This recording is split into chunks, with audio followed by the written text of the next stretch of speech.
bell tolls, the harbor waits. Lanterns sway where the tide line breaks. A crate from the cutter, burn a cold and worn. Whispers of relic, of secrets unborn.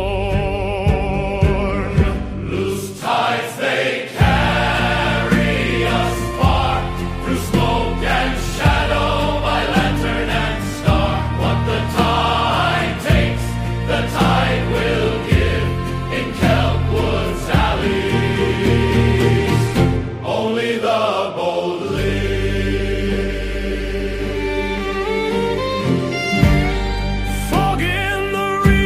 and doors in the mist, a ledger of secrets clutched in the fist, chasing the barge through the mangrove maze, steel in the water and eyes in the haze. They carry us far, through smoke and shadow, by lantern and star. What the tide takes, the tide will give in Kelpwood's marshes. Only the strong live.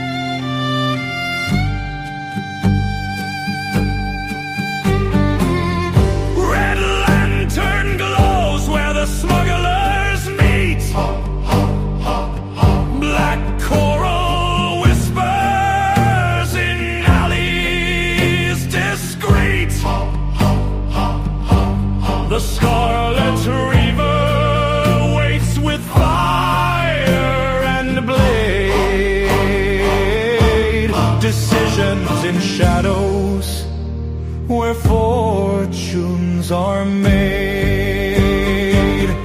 Loose tides, they carry us far, through blood and betrayal, by lantern and star. What the tide takes, the tide will give, but not all who chase it live. Will live.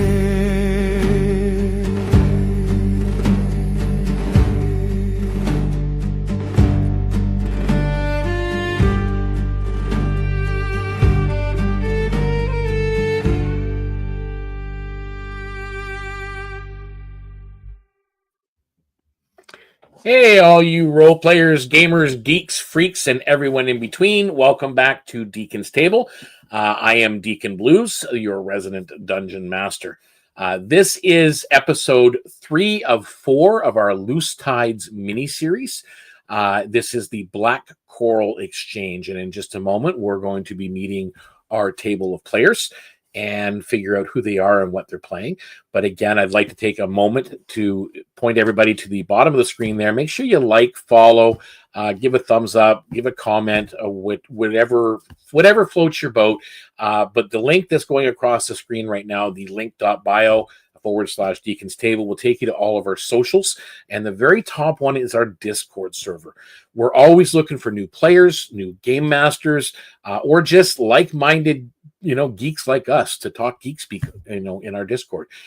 It also gives you the opportunity to play in one-shots like this or mini-series like this and other gaming opportunities. So we do 24/7 online through text, or we do actual sessions like this as well. So again, I encourage everybody to please give us a like, give us a follow, and make sure you click on the link.bio, and we'll see you in our Discord. But right now, let's jump on over to our table. Here we go. Doing it a little bit different today. I'm going to turn the banner off just momentarily, and we'll put it back on later as we switch. So we're going to start off at the bottom of the screen, and we're going to go up from there. So the very bottom of my screen, I have Fade Zamora. Fade, who are you, and who are you playing this evening? Hi there, I'm Jenny, and I am playing Fade Zamora. She is a draconic sorcerer, spirit dragon ancestor. And she is a species of Celifern umbraskyan, which walk in the shadows, but enigmatic. And let's see, she's level 6. Yeah, you did level up the other day, didn't you? And I believe she has a title now too, doesn't she? Some time ago. She's got a title. She's got a couple titles now. She's got a Storm Witness title. And, yeah, we know that. Part of the Storm Witnesses. She's in the faction. There was another title. Spirit Marsh something. Yeah. Well, I'll let you look that up because I can't remember it either. It happens. Above Fade, however, is another interesting fellow. We have Dell. Dell, who are you and who are you playing? I'm Garrett. I'm going to be playing Del Ducal, who is a Hill Dwarf Ranger. Yeah, typical Dwarf Ranger. Big red beard, giant red beard. Yeah, that's him. Excellent. And of course, last but not least, Cass or Cassanthor. Who are you and who are you playing? You're muted. Your turn. Dave, you're muted. You're muted, Cass. There you go. I'm back. Okay, sorry. Dave, playing Cassanthor, the Ursus Giant Barbarian. Big, lovable goofball. Back again after a little break. Excellent. And you're basically, he's got a picture of who he is right behind him. Yeah. That's a badass picture. So, this, as I mentioned to everybody in the very beginning there, that this is episode 3, the Black Coral Exchange of the Loose Tides miniseries. Next week marks the finale of this particular miniseries, and then after that, we'll be starting a brand new one, which still, by the way, has room. So for all you people that I mentioned to come and join our Discord, if you want to have a character and you want to actually be part of the next miniseries that we live stream, you can be. So just come on over. So anyway, we're going to get started where we left off with you guys found information that was leading you to, the Black Coral Exchange to get your hands on that crate that had been smuggled away and smuggled clear. So with that being said, now, keep in mind, by the way, as well for the players, that this adventure is actually taking place over a month ago, which is when it started. Unfortunately, it's kind of dragged out a little bit for us. So in that time frame, we're kind of out of sync, but this will have happened by the time we're all role-playing in the Discord. So anyway, so the dust bell tolls, its voice rolling through the stilts of fire, like the sea sighing through ribs.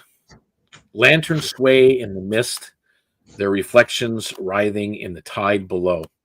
You follow a narrow gangway downward, past nets strung with drying kelp, and the occasional suspicious eye peering from a window of shell glass. The steps of this gangplank end in darkness. It is a half-flooded undercroft, lit by swaying oil lamps. The air smells of salt, smoke, and old blood. 2 crews of smugglers you can see through the darkness and through the netting and stuff that's around occupy opposite corners of the chamber.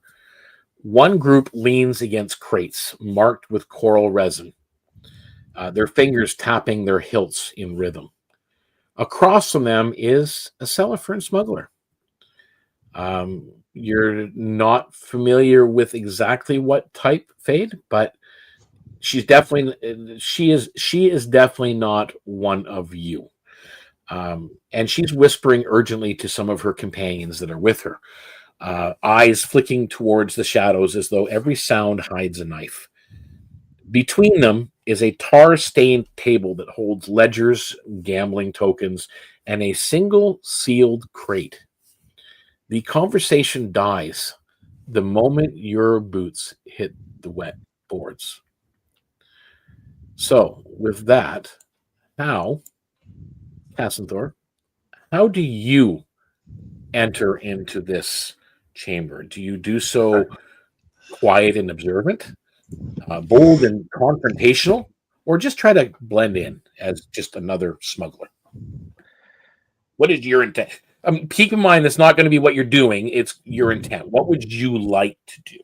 Cassanthor never tries to blend in. He knows his size. He knows how much space he takes up, personality-wise and physically. So when he walks in, he walks in with confidence, and he is looking around. He is very noticeable. So that's what you would like. And to pull it away from whoever's with him, because he knows that's just what he's like. Okay, so your intent would be, and this is what you guys would have talked about this, I'm sure, ahead of time.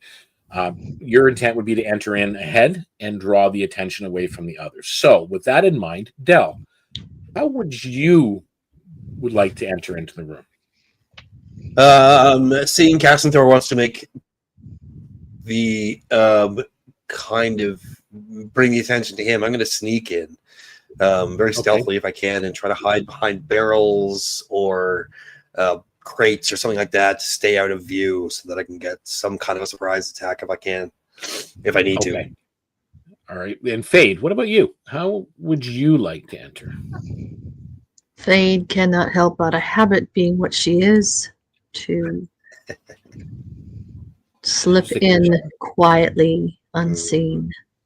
Okay. Blending so knowing with what you guys shadows. are planning to do, we will start off with Cassanthor doing that.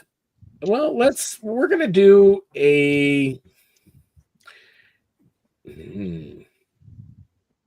let's do an intimidation, Cassanthor.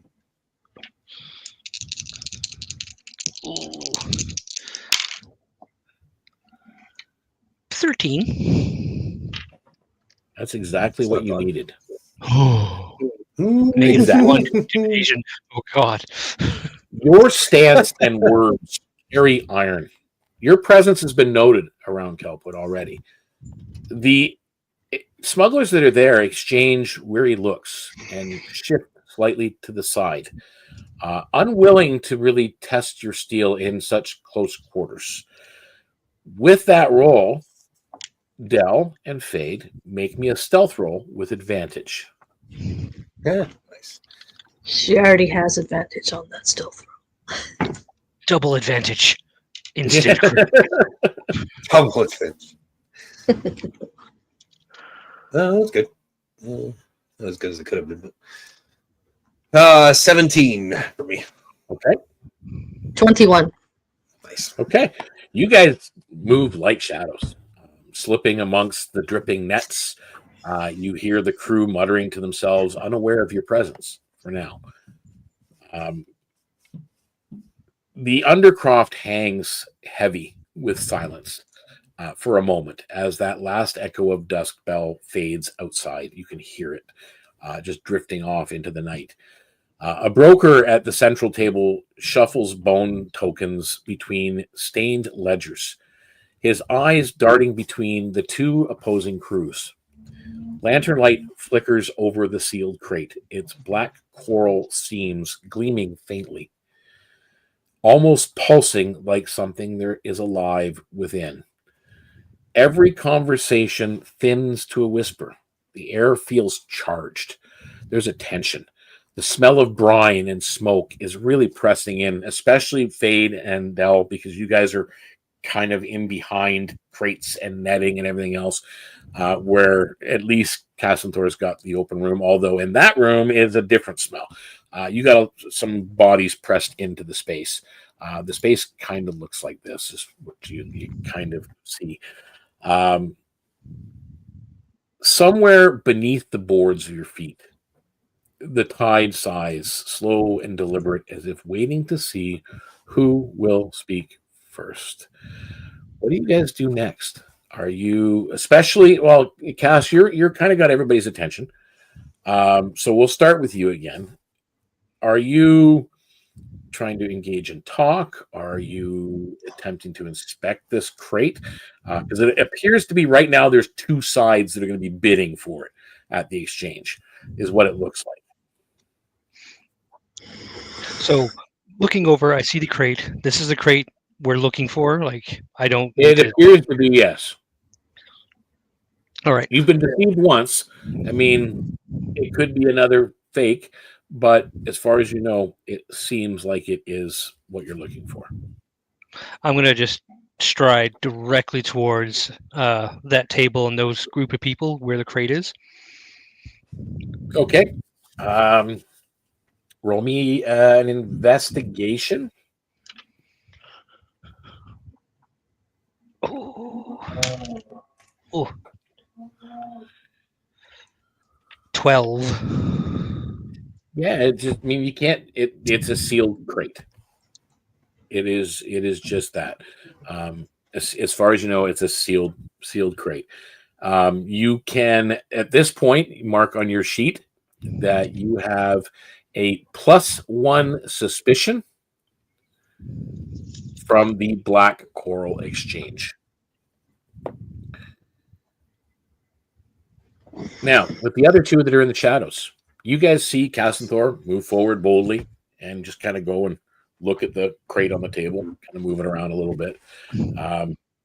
You know, you're not allowed to lift it off the table. If you try, a hand is put on top of it and stops you. But you are allowed to kind of shift it side to side and look around. But Adele, what are you doing at this point? Are you just observing a little bit more? So he walked up and like literally walked right up to the table, and nobody's doing anything. They're watching him clearly. But they're not like straight up like, "What are you doing here?" and attacking. No, because it seems like you're noticing this. I mean, again, actually, roll me an insight. Yeah, it's all of us. Let him just walk up. Well, he's right now. I'm dealing with Dell, so we'll do one at a time. To see what 15. 15. You kind of, the room itself seems to be a little intimidated by Cassanthor. Mm-hmm. The individual that has his hand on top of the crate, obviously is the exchange broker. Okay. He has a look of suspicion in his eyes as he watches Cassanthor, but he's not saying anything. It looked like at one point, like Cass was you can tell he's investigating it. It looked like he was going to kind of lift it, but the guy stops him, doesn't allow him to lift it off the table. But nothing is said. And you're assuming at this point that most of the others that are here, the other smugglers, have already probably inspected it in their own way. Okay, so is this like, are they selling this crate chest to the highest bidder? Is that the sense that I get? Yeah. Okay, that's exactly what they're intending. I'll creep up a little bit closer, but I'm going to stay kind of hidden. So you are going to attempt to stay hidden? Yeah, definitely. Yeah. There's no reason for me to. So you're trying to observe the crew a little bit more closely? Well, just in case anything goes down, I don't want to be like 80 feet out. You know what I mean? However far you're not really watching them. You're just. I'd like to get within.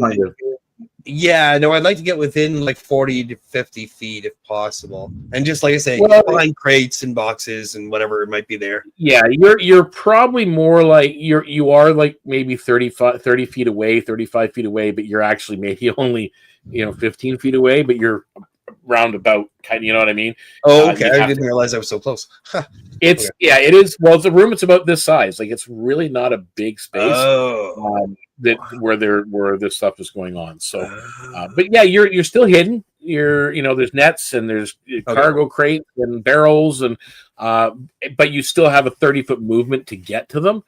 It's just that I don't. If you were to remove the crates and everything, you know what I mean. You're like no. I'm much better at long range anyway. So, okay, yeah. So you're there. It's not a problem. Yeah, I'll just stay hidden for now, I guess. Okay, Paige. What do you see? Again, you've watched Cassanthor do the investigation thing. You've witnessed the same thing. You see Dell because you guys are roughly. You were roughly in the same hiding space, but you see him kind of move off. To a different spot. Can I jump in real quick? I apologize. Yep.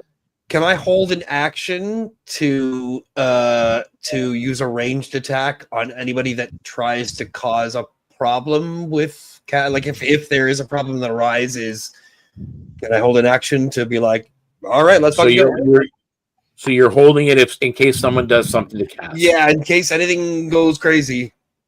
Okay. Nope, no problem. So Fade, how are you handling things at this point? She's wondering if the two groups are there to bid on this crate, who's selling it? How did they get the right to even think it was theirs to sell in the first place? Does she know that? So what you're looking at is like this place, again, Fade knows of. First time you've ever been here. This is definitely a black market exchange site, and it's known to the wardens. It's just one of those things that a necessary evil that exists just to keep the smugglers in their rightful place. What you see is the exchange broker, the guy who has his hand on this small crate. He is clearly in charge. You're not now. You see two obvious factions. One is a Celifern kind of doing negotiating, and she's got a small. You're assuming it's her entourage around her, and then you've got some other like smugglers wearing their eel skin cloaks and oil eel. You know what I mean, like the oil stained coats, the heavy coats. Yeah. So like that's it. Thank you. I was looking for the word. Yeah. Okay. So, but there are other people in the room that you're not sure whether who they're with, if they're with one side, the other, or if they're with the exchange, or maybe they're just there on their own to make a purchase bid. You're not 100% certain. So, with that in mind, if you would like, do an insight check. Okay. Can I tell? Oh wow.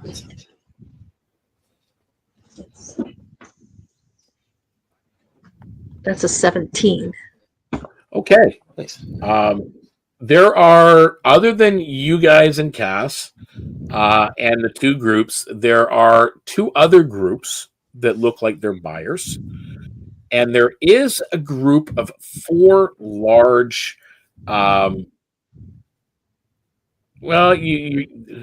you're not sure if he's human because he's in the far end and under shadow, but he's big. Like, I mean, he's bigger than Cass, big, humanoid.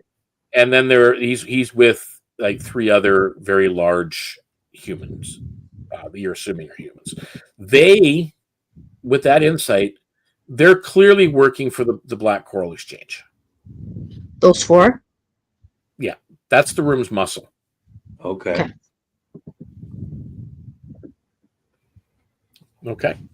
So with that, guys, the broker clears his throat.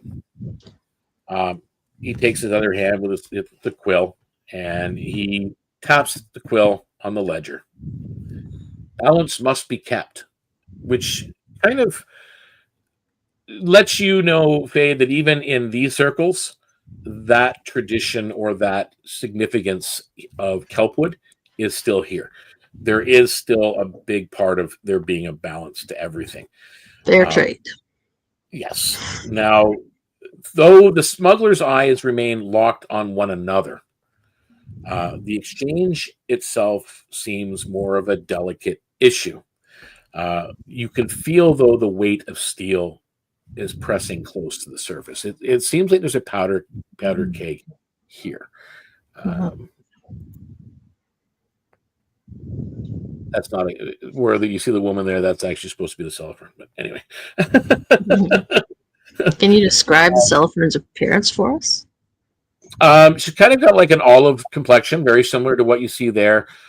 She has horns, but they're just the 2 little pointy horns that just come out by her temples. And she actually has a tail. And her eyes, by the way, are ember Ember colored. Probably a fair touched. Yeah. So, but again, the broker, taps his quill, and on one side of that tar stain table is a Plains-born enforcer that slaps down his ledger, muttering about debts unpaid. The Celifern whispers sharply to one of her crew, and they nod like hawks ready to strike. Between them, tokens clatter as bids are being put on the table. They're not being spoken. They're being put on the table. You see ledger books being placed down. You see shell marks. You see various, currency being put on the table and put down silently. But the tension is so thick here. Every silent. How do we tell it's- what the bid is? Well, you have to get close enough to look at the table. Okay. That's where I am. Yeah, and I'll get to that. But these things are clattering as these the bids are marked. Every eye drifts towards that sealed crate. Lantern light glints on its coral crusted seams, a faint glow leaking through the tar and the rope. Oiala-ndor, you are front and center. How do you involve yourself at this point? You're watching all of this. There is, when you're looking at the currency that's on the table, and again, my head is kind of scatterbrained right now, but the equivalent, like the big bid, believe it or not, at this point, is neither the smuggling crew or the Celifern's crew. It is that one enforcer fellow, the human enforcer, one of the four. Like not the four guards, but one of the four. There are four bidding parties here, other than yourself. He's got the equivalent of about 1,000 gold pieces on the table. Okay. Like there's a lot of you're seeing a lot of different types of currency, and not all of it is Sea Island currency. There are gold coins, there's gems, there's and all pointing to ledgers, and everybody's looking at each other's ledgers and eyeing each other. What are you kind of doing? Are you, trying to involve yourself? Are you trying to kind of talk to the crews, maybe to get them more stirred up, maybe, or try to learn more about rules and.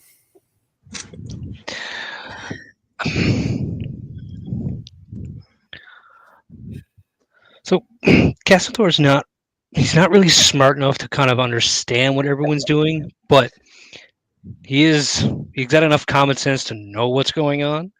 And he has really no use for all the gold that he's been hoarding over the course of his life. And he drops a massive sack that's about 1,200 gold. Just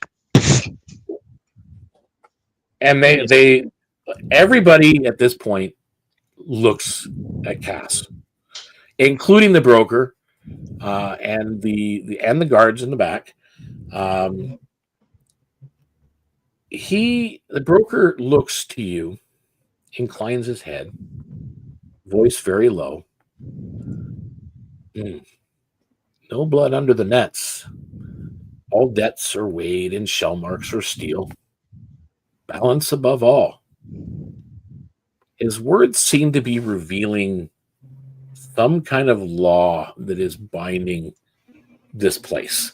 The fact that it's basically his way of saying, well, you've got the high bid. What are you doing, Del, at this point that you've seen Cass drop this sack and jingle and coin and gems and whatever else is in it on the table?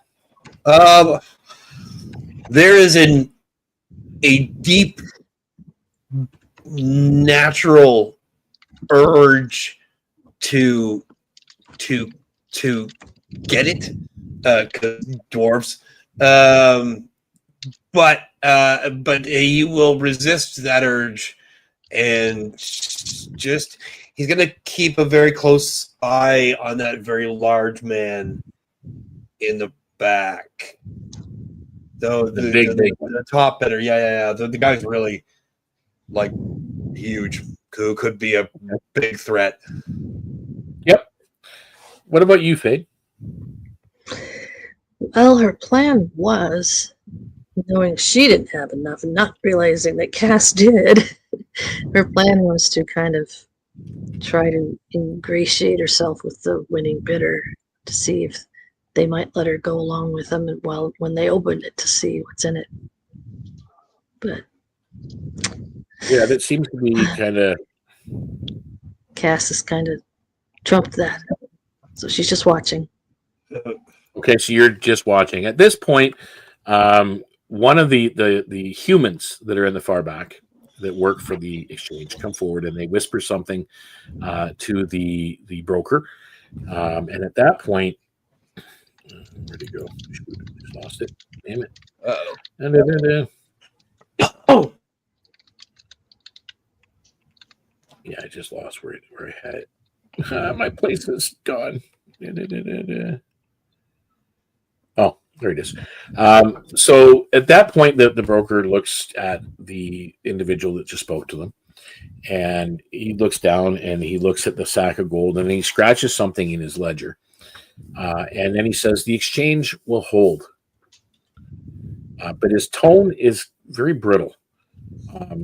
The crew, the one side, the traders, the smugglers, snarl low, their eyes locked not on each other, but on the faint glowing crate at the center of the table. It appears, Fade, that balance teeters. And you're seeing that. The Undercroft doors creak, the salt air rushing in. Lantern light catches crimson-threaded cloaks as new figures enter. These are, and Fade, you've seen sort of the look.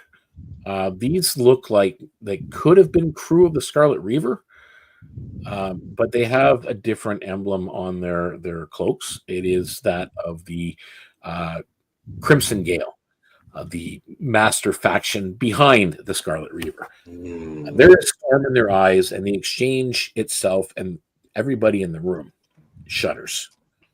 It seems that balance is really ready to break.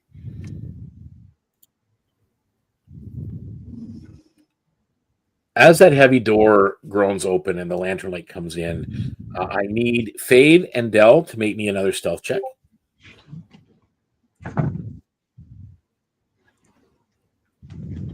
Oof, thank God.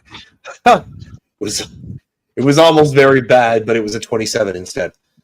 Okay. 26. Okay. So you guys managed to catch yourselves at just the moment when that door swings open and light, then they're holding a lantern and the light fills the room. You kind of duck back and under beside a barrel or beside a crate or under a net to stay where you are. Three figures stride in with confidence, the confidence of a wolf among sheep. These are agents of the Crimson Gale. Cutlasses hang easy at their sides, and their eyes are storm gray and sharp. The smugglers stiffen. There are mutters cutting through the haze. The exchange shifts in an instant. The Reavers and the Gale are here. You are the only one that's visible, Cass. What is your reaction to the Reaver's entrance? Do you step forward to intercept? Are you kind of stepping back and out of the way a little bit? Or are you just kind of standing there and watching shit go down?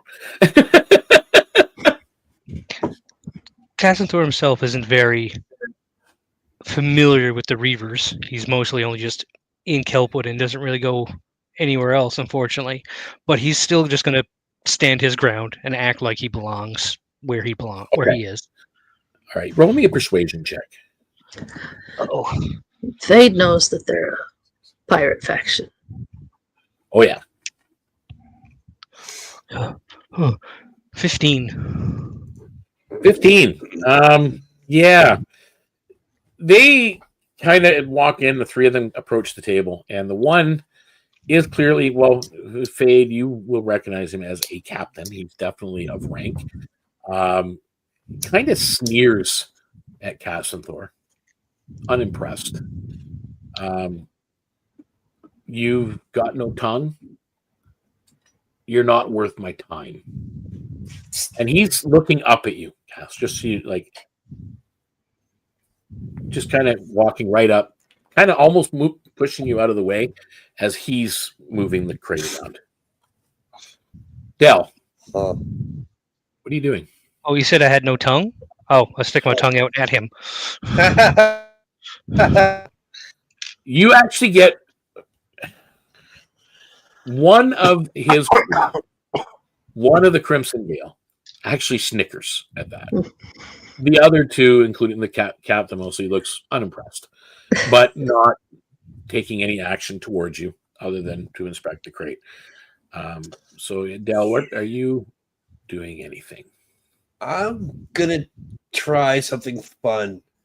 What is the like? What are they? You said people are wearing like rain slickers and things like that, right? Yeah, the local smugglers that you've seen these kind on the docks before. They're there. The faction that's with the one that are with the Celifern are a little bit better dressed, probably from the Middlelands by the looks of it. Yeah. The other groups, one looks like a merchant from somewhere in the Brine Court. The other one's just an individual that you're not certain of, and they're again wearing kelpwood clothing. I'd like to. Yeah. This is probably going to be a bad idea, but I'll do it anyways. I'd like to cast Disguise Self, so that I appear to be like a random merchant, but like I look like one of the merchants, and then I'm just going to hang around off to the side. Okay, not like make noise or anything like that, but just what are the casting? What are the what's the casting of that? Like, is it magic, verbal? It is verbal and somatic. Okay, so you can definitely hide the movements. However, your voice, on the other hand, I'm going to allow you to make a stealth check first. All right, cool. And if it's successful, they don't notice you casting the spell. It's pretty good. 24. Oh, yeah. They don't have a clue. You cast a spell, you are disguised. Now you need to make a deception roll with advantage. Sweet. That I'm not so good at. That I am not so good at. Do these... Oh, okay, that's good. 16. Crimson... 16. As you kind of step out of the shadows to kind of blend in with other crew or people I'd like to make it look like I'm just like I'm standing up from bending over or something like that. Yep. The Reaver captain kind of turns to look at you, as does the two that are with him. Oh. And then he makes a motion and gestures to his crew, and in turn they turn their attention elsewhere. For now, you are blending in fine. All right, cool. At least I'm not hidden now. So, do these Crimson Gale members appear like they're going to be bidding on the chest? Make me an insight check. Insight. Arr, I'm a pirate just like y'all. Arr. 23. My dice are hot tonight.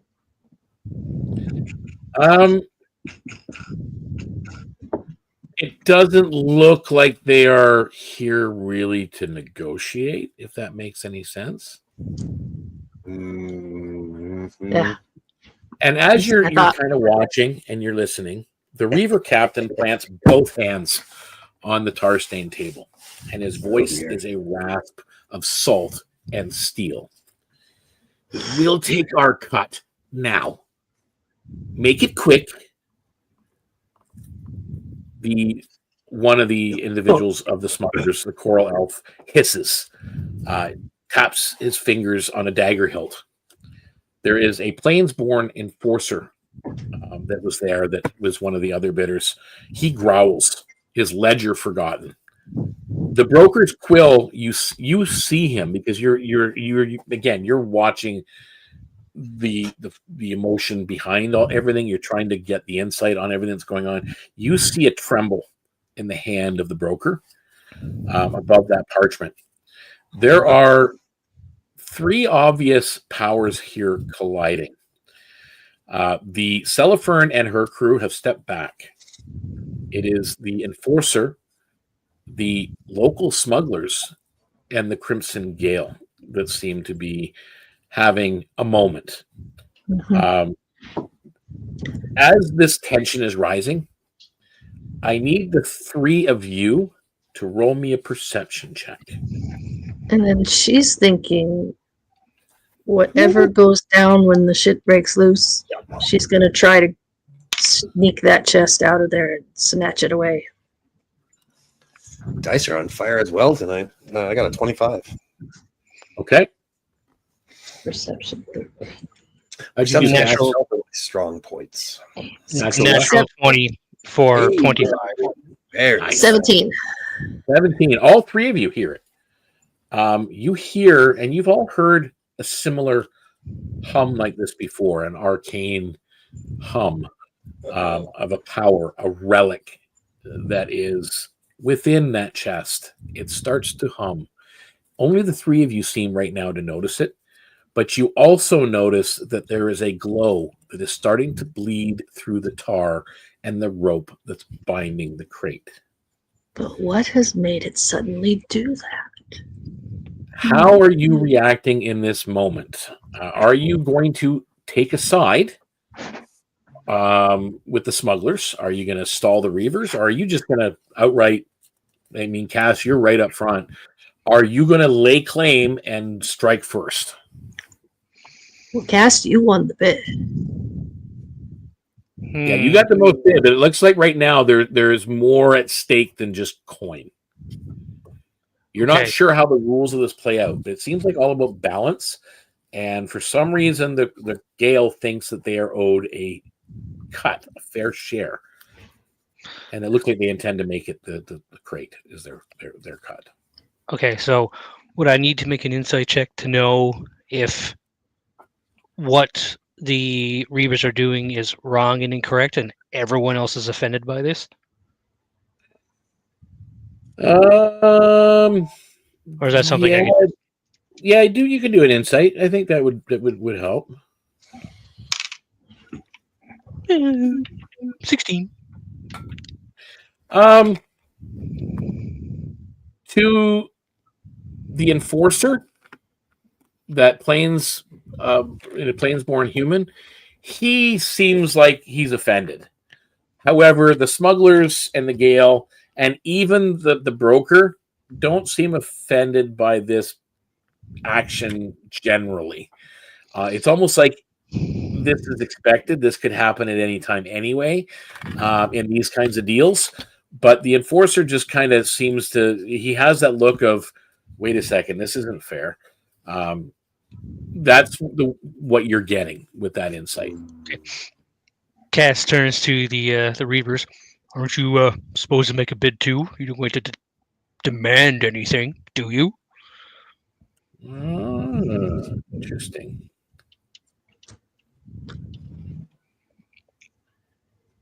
Make me a deception check. or a persuasion. It's up to you. Both.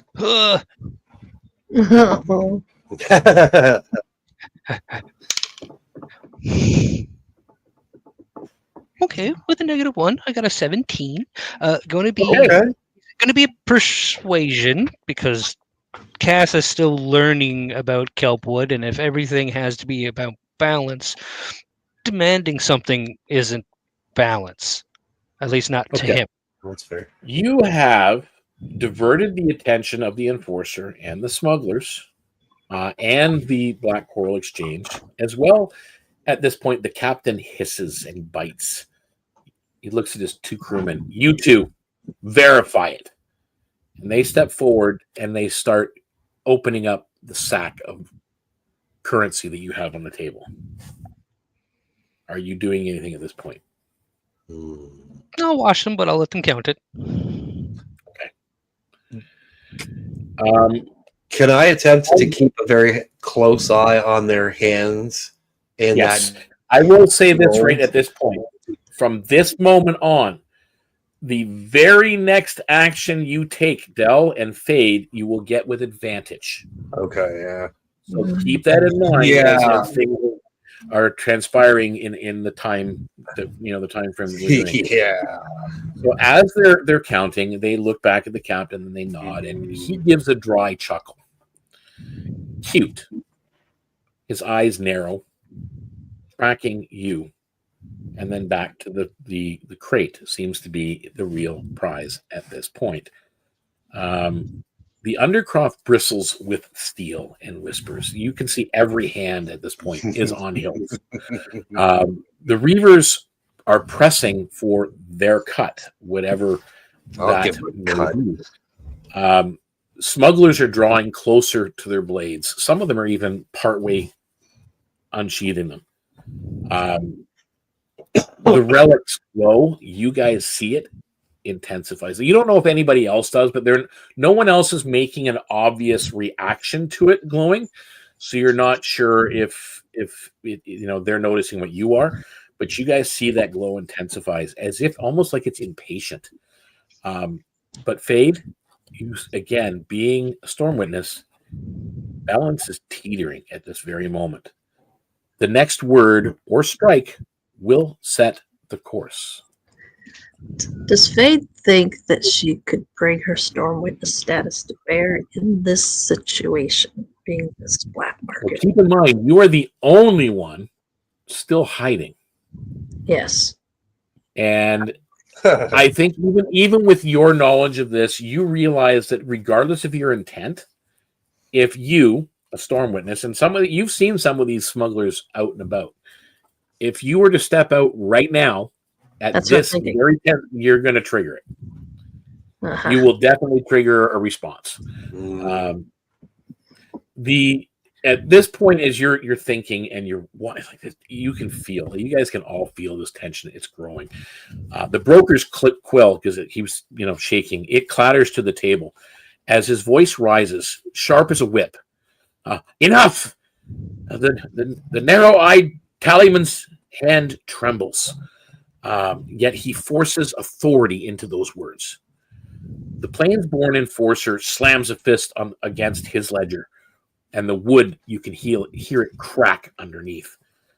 The Cellophane smuggle again is sitting back, and she bares her teeth, whispering daggers in her tongue.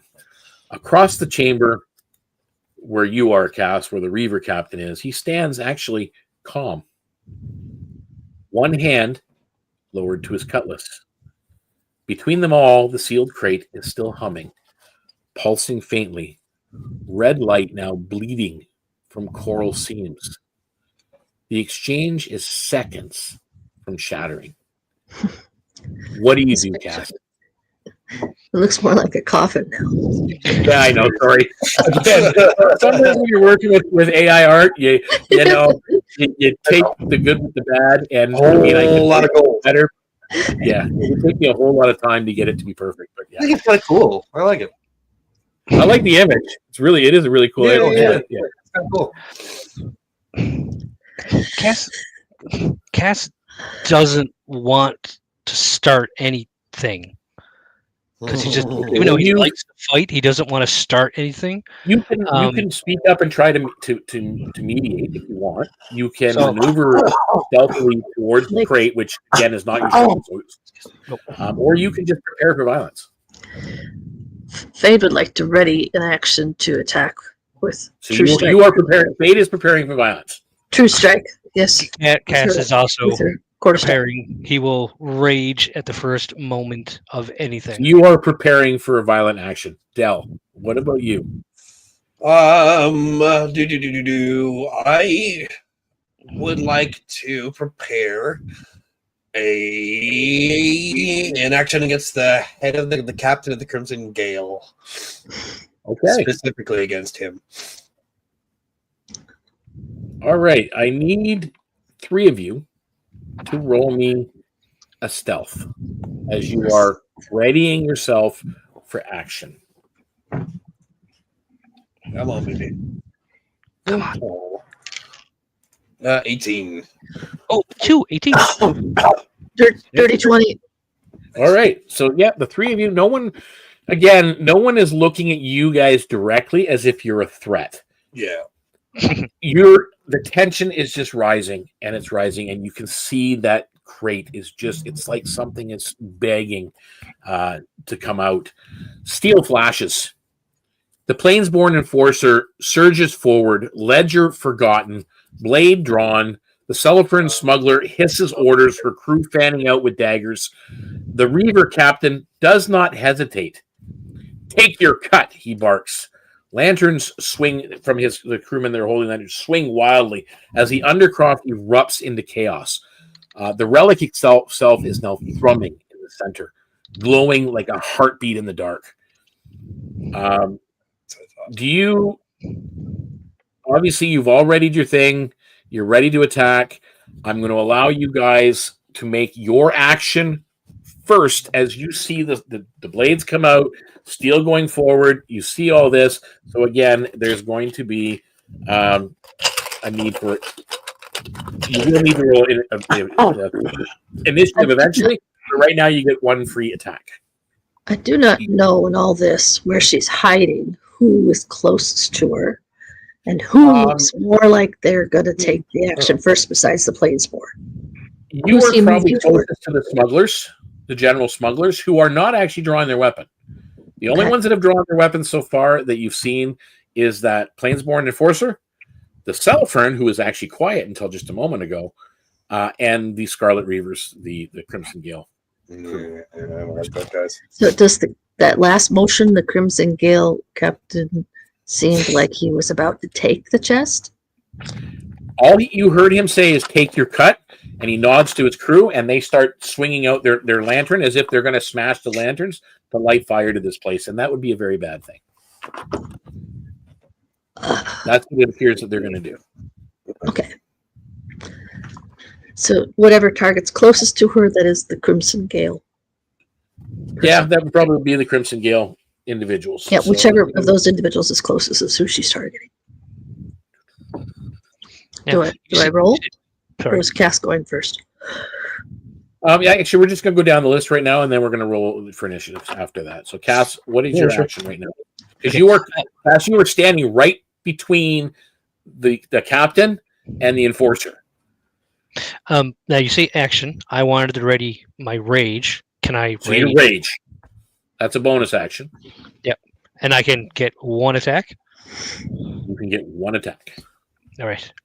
So as Cass rages, if he has enough room, he is now about probably 10, 12 feet tall.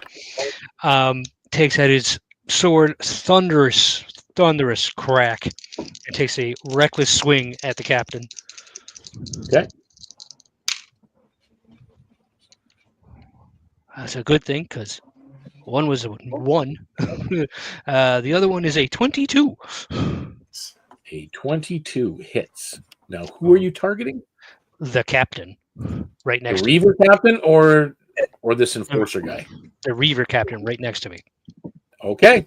So yeah, that hits. He's got an AC of 17. All right. Okay. So for is that 5? Is that a 5 or a 6? 6. Okay. 12, 15, 20. 30 damage. If it matters, 12 of it is thunder damage, and 12 of it is radiant damage. So 24 damage to the captain? 30. 30. Ooh, damn. Okay, that actually hurt. Okay. Dell. Balance is all. That's right. Am I able to cast a bonus action as well, or just straight action? You get a bonus action and one action. That's all you get. Okay, cool. In that case, I will cast Hunter's Mark on the Reaver captain, or the Crimson Gale dude. And I'll make an attack. I can't use that because, technically it doesn't work yet. Okay, so let me do an attack. Come on, baby. Yeah, that's good. 21 to hit. Hits. So he takes Hunter's Mark, which is 1d6, I believe. Yeah, so he takes 1d6. So let's see. That's really good. 9. Extra 4. 10, 12, 13. Sorry. That's all right. Take your time. Holy cow, max damage. 19 piercing from that. 19 piercing. Okay, so that's all right. And fade. So, like I said, she would dash out of the shadows, attacking the nearest pirate, which may not be the captain, probably isn't. It's one of his crew, but that's okay. Yeah. You do get advantage, With, by the way. You're hidden. With True Strike. Yep, you were hidden. I won't notice you were there. AC 17. Do weapon type damage or radiant plus 1d6 radiant.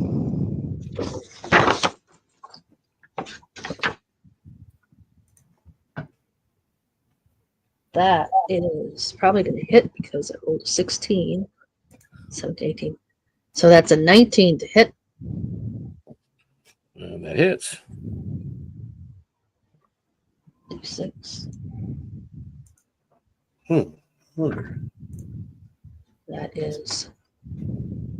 It is. Isn't that interesting?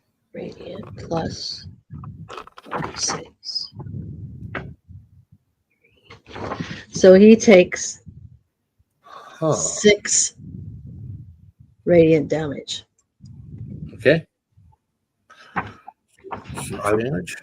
want to clarify something with you on my turn, but I'll wait till it. Yeah, we're gonna have to roll initiative though at this point. Yeah, no, that's her. Yeah. I was just reading one of my spells, and I'm curious if I can do it at the same time as I do something else. I think they conflict, to be honest. Now that I've read it. Sorry, I've got 3 different stat cards I got to write. No. Do your thing. No, like I said, brief actions. It's not a big. I mean, it's Well, I'm not sure on the ruling of it. I guess it depends on you. But. Okay, I gotta do my hit points.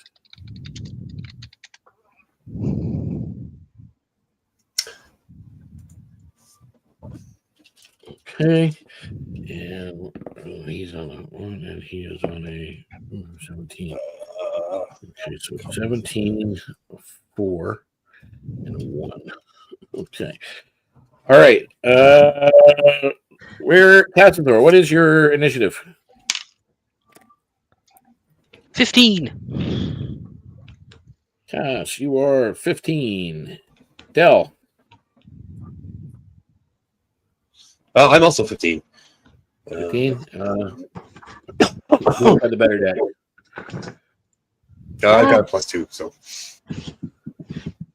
Cass, how's your dex? My dex is +3. Yeah, you got her. So Cass goes first. Okay, and Fade. That's a 23. I rolled a nat 20. Very nice. 3. Okay. I'm going to put the Reavers. They got 17. The Celifern had a 4. And the Enforcer, 1. Okay, so top of the round. Faith, you get to go first. You are engaged with one of the Crimson Gale crewmen. Yeah.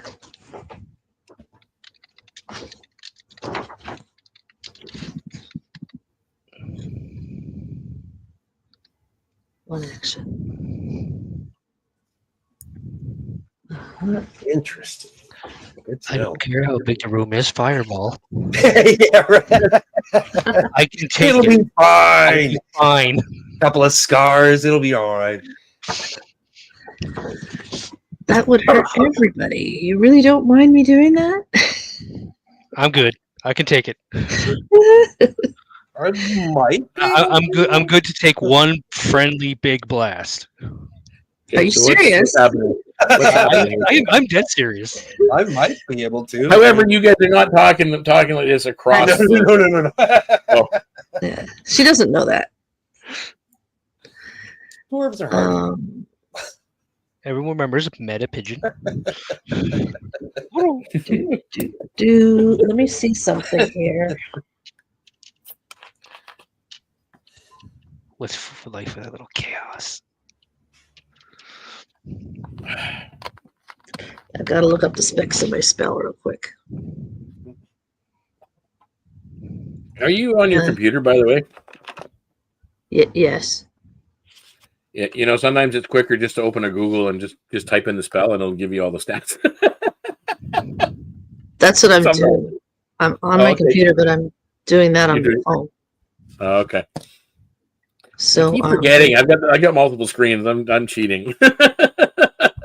I want to add a third monitor actually, but I had to see if this was arranged or if I'm too close to the guy. So since it seems like it's arranged, I am too close to the guy. But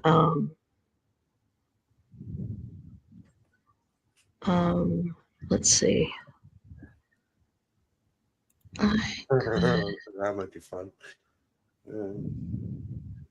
I'm gonna quicken cast okay. and hit him with inflict wounds. Okay. Roll the hit. Is it con 15? Pretty sure. Let me see. Yeah. Well, yeah. Is it ranged or is it a touch? Melee spell attack. So you got to roll it to hit. Okay. So ranged touch attack, spell attack. Oh my AC gosh, 7. that's another net 20. Hey, And I rolled a different dice too. We don't double damage with magical attack, but that's okay. Okay. So it says that he takes 3d10 to crap. Oh, That's gonna hurt. 9, 10, 11, 12, 13, 14, 16. 24 total. 24 total necrotic. And then, does he drop? 24 total necrotic? Or That's what I did to him before. he does not. Then I'd follow it up with the mind sliver. He's got to make an intelligence 15. He fails. All right, psychic damage upcoming. And he takes sweet. if he still stands after this, he takes minus 1d4 from his next saving throw. What did I say I was doing? Mind sliver. 2d6. Mind sliver. I know, it was the damage. Ooh, that's 11 points. 11 more points damage. He's still standing, but he's bloodied. Psychic damage. Yeah. Okay. That it for you, my Faith? turn. Yep. Okay. It is the reverse. So the guy that was on you, as he finishes swinging the lantern, it smashes against a bunch of crates, and fire erupts from that particular spot. And he comes back with the other hand coming up with his cutlass as he swings it out towards you. And he rolls a 10, and that misses. So don't worry about that. The captain, you swung both Dell and and Cass. Yeah. Captain. So with his first attack, he's going for Cass. That is a 20 to hit. That hits. Ouch time.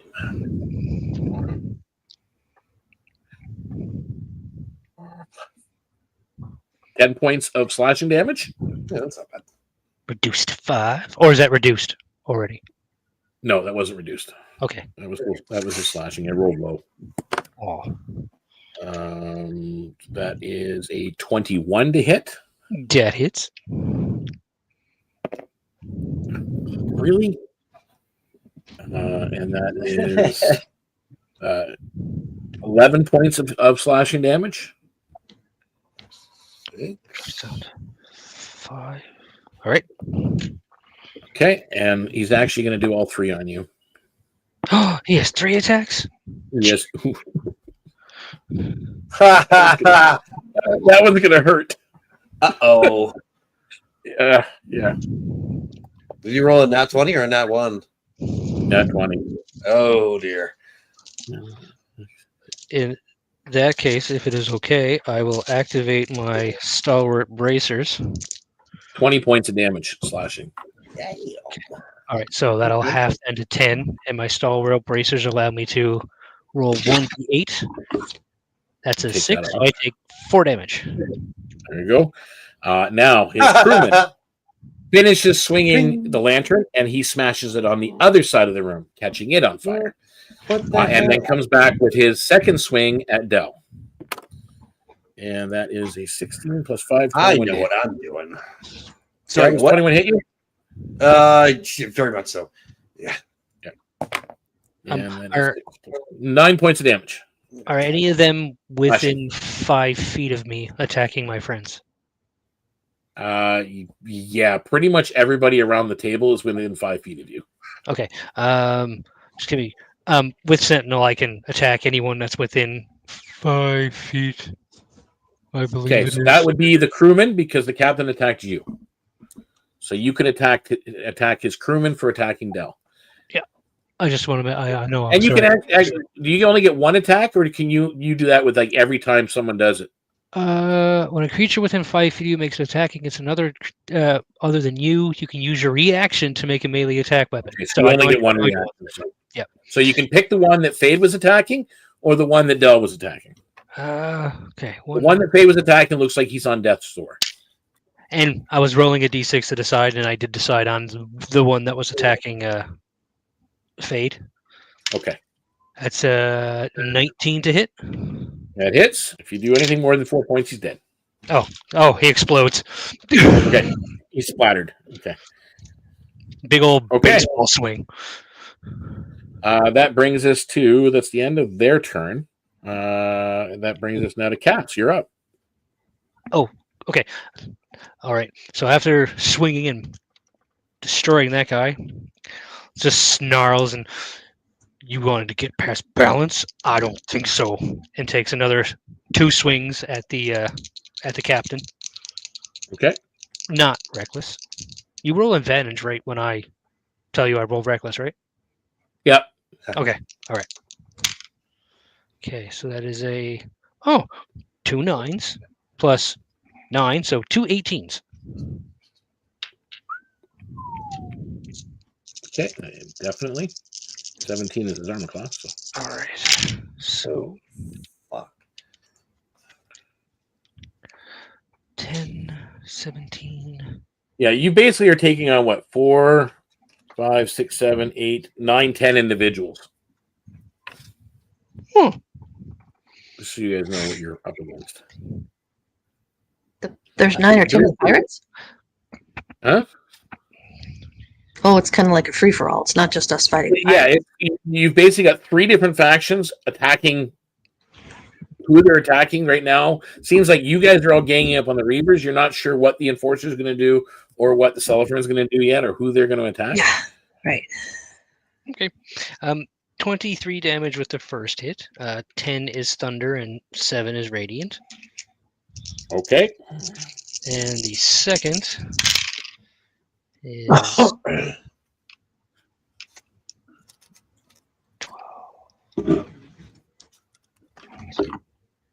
29 damage. Captain drops. And after that, Cass will just whirl around and stare at the other Reaver, frothing and foaming at the mouth. And that brings us to Dell. You're up. Okay. How big is the chest? Is it carryable?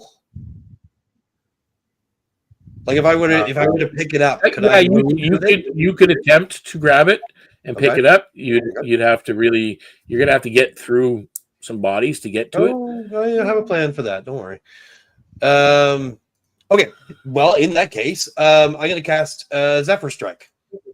It gives me 55 feet of movement and does not provoke opportunity attacks. So I'm gonna zip in and grab the chest and get the hell out.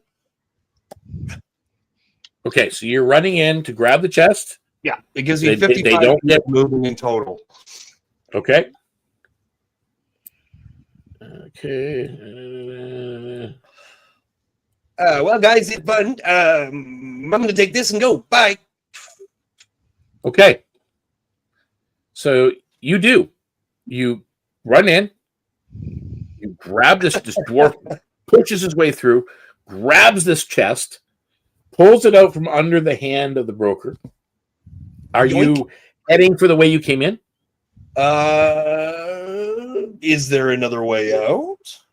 Well, there is the back of the room that had those 4 guards on it and the one great big dude, which you haven't really been paying attention to what they're doing yet. But we're trying to get through them. Yeah. No, I think I'm just going to go out the way that I know. Okay. The way that I know is not. You're Like, thinking it. yeah. You think, okay, I'm just going to go back out the way I came. So you turn and you start going toward the exit that you know of. First of all, I need a dexterity check. Sure. Save or check? It's a check. Okay, cool. It's a regular. It's not horrible. 17. Okay. So you dodge the one fire, and you head towards the door, and that's what we're going to leave your action. Yeah. Sure. Next up is the Celeferns. They didn't. Again, you've moved towards it. They can still get to you at this point. So they are going to move. The Celefern and her 2 companions are moving towards you, Del, to stop you and intercept. So they are going to. Don't forget, I can run 55 feet. Yeah. Well, I'm just going by the movement, and you're dodging fire on 2 counts, and you're dodging through crates and barrels. So yeah, you haven't even made it to the door yet. Like you'll be there next round. Okay, cool. Just making sure. But you are headed there. But we're gonna get to that moment in a second. That's fair. I'm just trying to find where they are and where their weapons are. Sure. Oh, the other thing that I wanted to get over, check with you. I'm pretty sure that I can't do this because I just read this here. Favored Foe is an ability, but it requires concentration. It specifically says you can do this thing with an enemy until you lose your concentration, in brackets, as if you were concentrating on a spell. Hunter's Mark is a concentration spell. You can't do both. That's what I thought. Okay, cool. All right. So then the captain should have 4 less damage. He'd still be dead. Yeah, okay. I just want to put it out there. So you see what you guys see going on. Again, you've watched Del grab the thing, make his statement, and turn towards the door, jumping over a small barrel, dodging a fire, and heading towards the door with the crate. You see the Celefern captain raise a crossbow Go. and fire it off. Go. 26. Yeah, that's Damn. Is It was a 19 on the roll, so I'm like, hey, I'll take it. On that 20, man. I can take a bit of damage. I'm all right. 8 points of piercing damage. That's fine. Okay, and now the 2 enforcers that are going after you, they have scimitars. That is 19 to hit. That's it. Unfortunately, I have a very And, low AC. and a 16 to hit. That also hits. Okay, so both of those hit. 14 points of slashing damage. All right, that's just not okay as much. Okay. That's okay. it for her crew. Now we have the enforcer and his. You notice now, Fade and Cass, because you're the ones at the table still, that enforcer that looked like he was alone, 3 of the other random people in the back have kind of come to stand beside him. So there's now 4 in total on his side.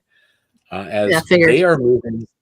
The 3 that are with him are moving to intercept Del on his action, and cast it. He had us behind him.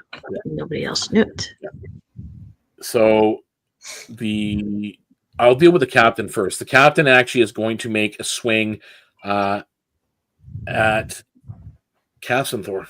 You're there. You're the big dude. And that's going to miss for sure. And a 19?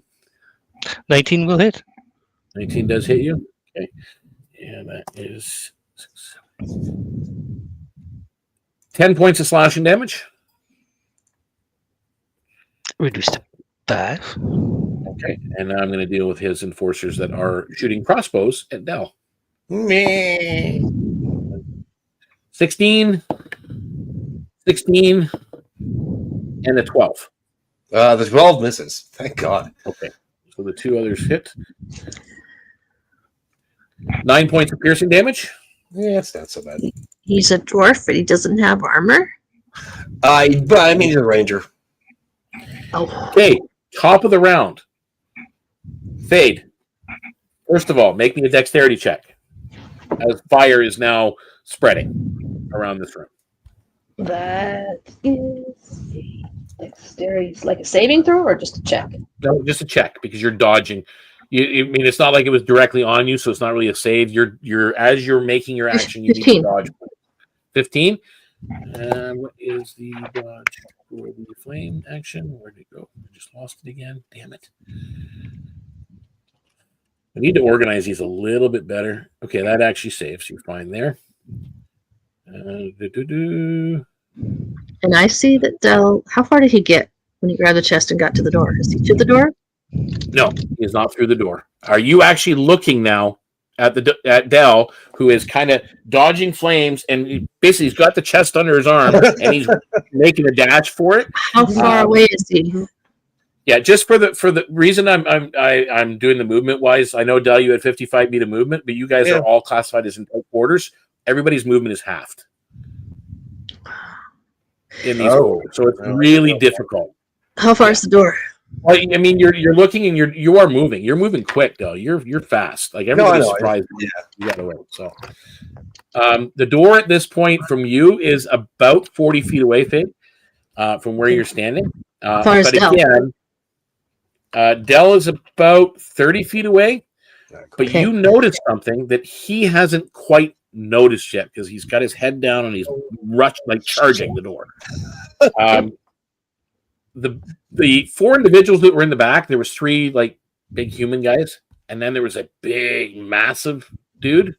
Yep. You see that massive dude standing in front of the door, and you recognize what it is. It is an ogrekin. That's something like that. He is a big mother. And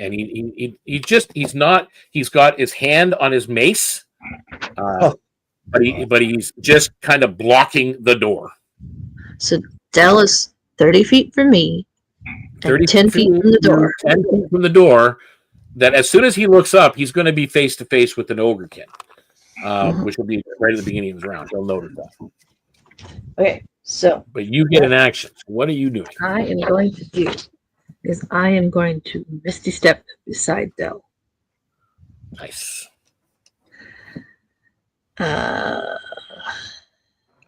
Misty Step is a bonus action. Yep.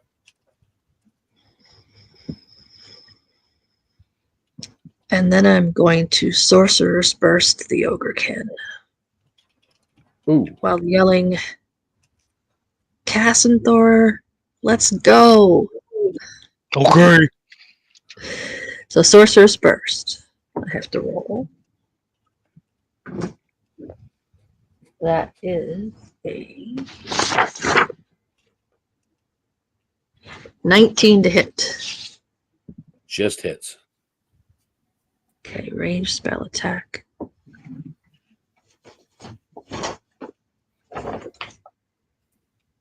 One D8. And I chose, I can choose Psychic. Wow, I'll do Psychic.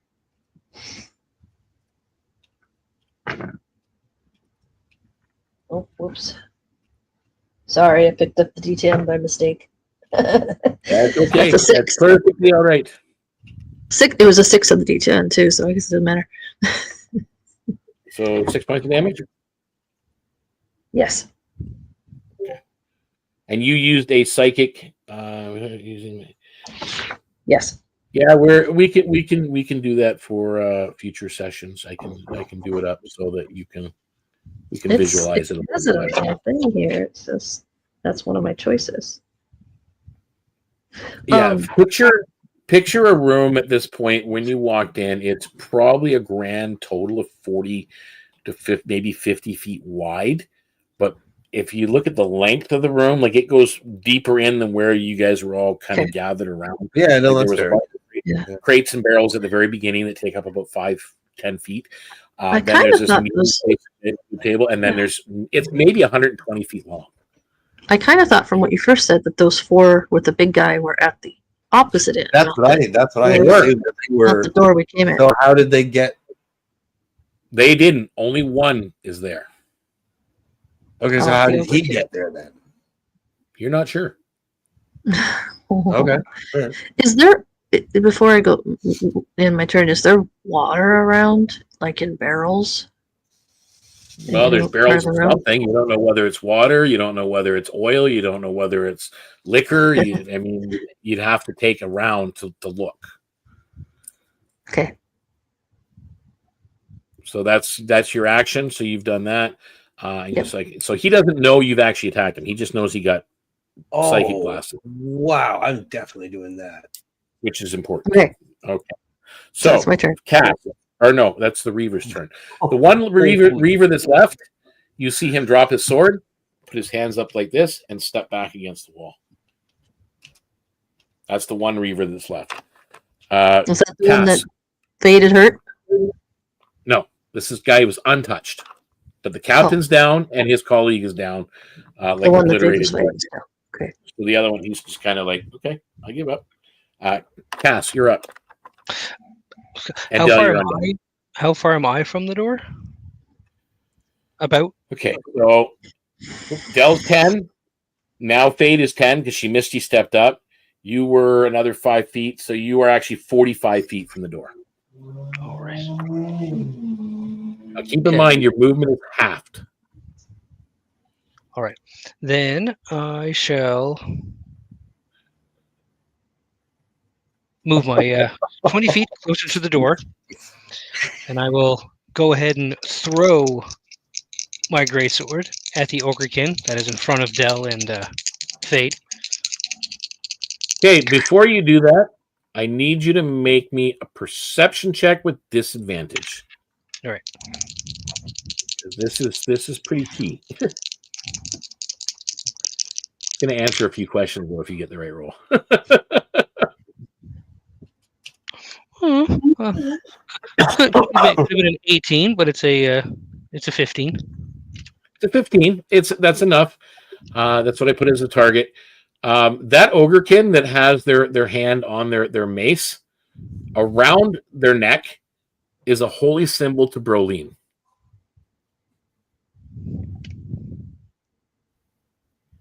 So I say that as you've got the sword and you're ready to chuck, you kind of, because now you're focused on the target, you notice that holy symbol. Do you complete throwing the sword? Can you remind me who Brolin is? Yeah, the one that's been so far worshipped all this month. Balance, wisdom, knowledge. Mm. You've got a cleric. That's what I was thinking. So he might be friend versus foe. That's how. Okay. Yeah. And that would, as I said, it'll answer some questions, though. Yeah. That's fair. All right. You're right. If Cass notices that, and you can change targets. I will allow that. The Do like a quick 360 and whip it the other way. Yeah, it's basically what you can do. Like you're just, and all of a sudden you can turn and just That's chuck it at someone else. That's funny. I don't know who to throw it at. I don't know what to do. Because only the Reavers are really causing any trouble. Crap. Yeah. Well, you're not again. That's what it looked like to you guys. You're not sure Yeah. who got the upper hand or should have the upper hand. Okay. Does it look like anyone else is coming after? Well, yes, there is. Well, keep in mind, the Cellophant swung at you. She swung at you. All right. Then I shall return in kind. Okay. As soon as I notice that. Yep. All right. So what is that? A 15 and a 20. 15 and a 20. 15 misses, a 20 hits. All right.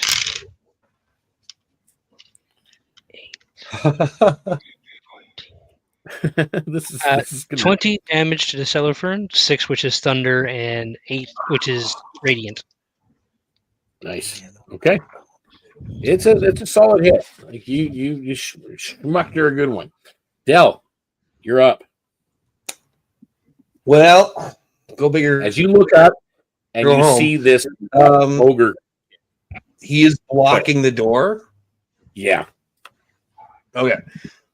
In that case, yeah,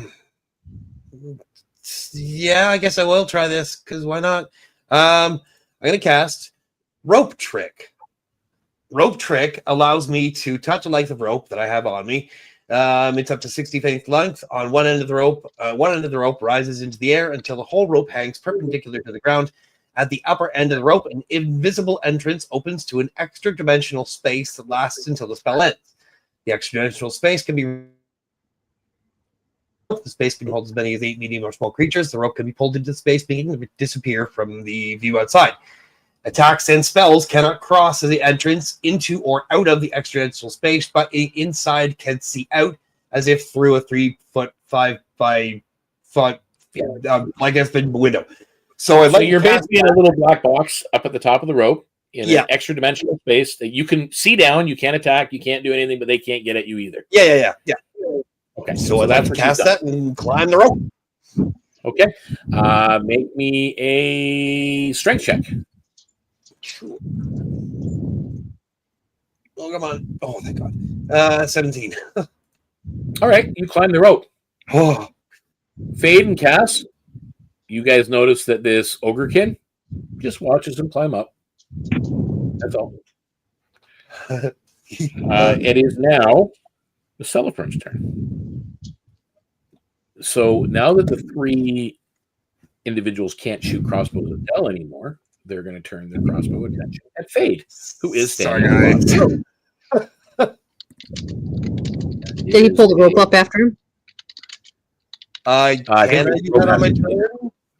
Yeah, he has to wait. That's what I figured, yeah. 14, 17? Does 17 hit you, Fade? I know the first one missed. It was an 8. Not if she shields. Wow. Are you shielding? Yes. And that lasts till the end of your turn? Yes. Okay, Well, it's the other one bounces off as well. the beginning So, of my next turn. All 3 of them crossbow bolts miss you.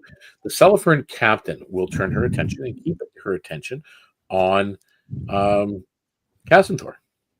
She's using a longsword. And that is a 20 to hit. That hits. And that is a 19 to hit. Both hit.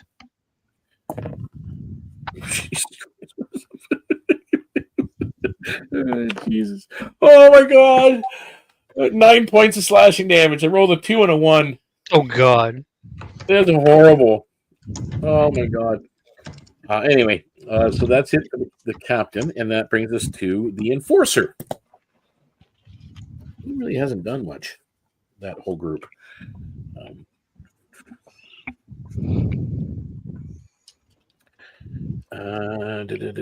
Actually, they're going to attack the Cellophant. Who is? The enforcer and his 3. Yeah, that's what I was. Well, actually, it's just the. I guess it's just him because the 3 of them shot each other. That is, and that's going to hit. And he gets a second attack as well. Oh, that's 10, 20. That's going to hurt. Amazing. That's 9 points and 8. 21 points of damage to the Celebrant Cap. She's looking pissed. Okay, and that is all of them at this point that have gone. That brings us back to the top of the round. Fade, what are you doing? She looks to the older kid. As it's the beginning of the round, I need you to make a dex check. Again, because the fire is all over the place. Some individuals in their room are trying to put the flames out because it's also getting very smoky in here. Yeah, that's a dex check. Yep, it's just a dex check. That's a 12. Okay. It's a 12, and that's just what you needed. So you're fine there. I also need everybody at the top of the round to make me a wisdom saving throw. Does that include me? Because I'm not. No, not you. You're not in the room. You are in an extraplanar space, and that's a fail. And a fail. And 13. 15. Oof. My wisdom's okay. Mine is not. Did Fade see that Brolin symbol on the ogre kid? Not yet. Rolling. You haven't. Well, actually, wait. You targeted him on a spell. Yes, you did. After the spell hit, you kind of went, "Oh, okay." Shit." I'm still making. Sorry, I got a lot of saving throws. I got to roll. And that's a 16. Somebody had to do the Brolin by Dolly Parton. Okay, so who did anybody roll under 13? I did not. Okay, then you're fine. I made it. So it is just so you guys know, as I mentioned, this round, this is the start of the. You're noticing it's getting really smoky in here. Yeah. Next round, it's going to become difficult to breathe. I will let you know that. But what you guys just felt is, and it catches your attention for a moment, looking back at the table or looking up at. Actually, shoot, never mind. It doesn't work. So Del, you do have to make the roll. Oh, You are with the chest They're with a chest. because it's the chest. oh, that's true. Okay, it is a wisdom saving throw. Yes. Fairly decent. Oh, that's not good. 6. Oh. Okay, you get disadvantage on your next roll, That's her. and you felt it. All the chest that you have carrying up there, it all of a sudden lets out this pulse, and it's almost like a ringing in your ears. Ah! Okay, and that brings us to what were you doing, Fade? What was the top of the action? Who are you targeting? Well, at this point? since she sees that, he let Del climb up the rope. And yet she sees the room is filling with smoke. She's going to go to the nearest barrel that had some liquid in it and see if it's water. Okay, roll me a d6. A D6? That's a 2. It's water. Hey. Okay. Fresh So water, she's not going cold to water. use shape water to Nice. bring that up out of the barrel and smack the fire down and put it out. Very cool. Okay, At least one of them. you're using the shape water to direct it to put out flames. You will be able to put out half the flames this round. Okay. Okay, so half the room gets doused. Nice. So that's good. That brings us to Cassidor. Actually, no, the Reaver guy. No, he's still backed up. Cassidor, you're up. Cat's going to take 2 more swings at the Celifern captain. Okay. This time with a his sword changes from thunder to a cold ice. Okay. That is a. This is the lady smuggler leader, right? I wonder if The Celifern leader. He's attacking. Yeah, she's a smuggler. She's a smuggler. They're all forms of smugglers. Okay. She's actually a ship captain. So is the enforcer a ship captain, by the way. Ooh. That's a 19 and an 18. 18 misses, 19 hits. Say 7, 10, 16, 20, 22. Oh, wait. No, I am raging. I haven't been added my 2 damage for that. 7, 10, 16, 24 damage. 9, which is cold, and 7, which is radiant. 24 damage. Still standing. She's looking really pissed off, by the way, just for the record. And Dell, what are you doing up in a hole? I'm conflicted. Okay, a couple of episodes ago, 1 or 2, maybe I think the first one was, I picked up a barnacle encrusted key. Yes, you did. Does it look like it might fit this particular barnacle encrusted chest?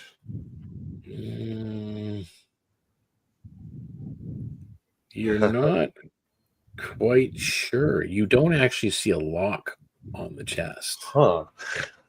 Can I search the chest for a opening or slot or some way to use this key? You can. Make me an Arcana check. Sure. Come on, baby. Oh, nope. So close to a natural 20. 2. Okay. It was just missing the 0. You're following along the scene. Oh, it's a disadvantage, though, but it doesn't matter. You're following the scene, and it starts to glow, and you get to a spot. You think, oh, is that a lock? And you go to kind of poke at it. You take 12 points of psychic damage. Ow! I don't like that. Is that an action, technically? Searching it? Yes. Yeah. Oh, shit. All right. Then I'm not going to do anything until my next turn. Okay. That's a good. Okay. So now it is the Celebrant's turn. Not doing well. Celebrant is going to act on Cassantor, and that's going to miss for sure. And that is an 18 to hit. 18 hits. Oh. 12 points of slashing damage. Down to 6. And 2 crewmates. That's a miss, and that's a hit for sure. And that is 6 points of slashing damage. Oh, to me? Yep. As her crewmate hits you. And now the Enforcer. Oh. Enforcer. Oh.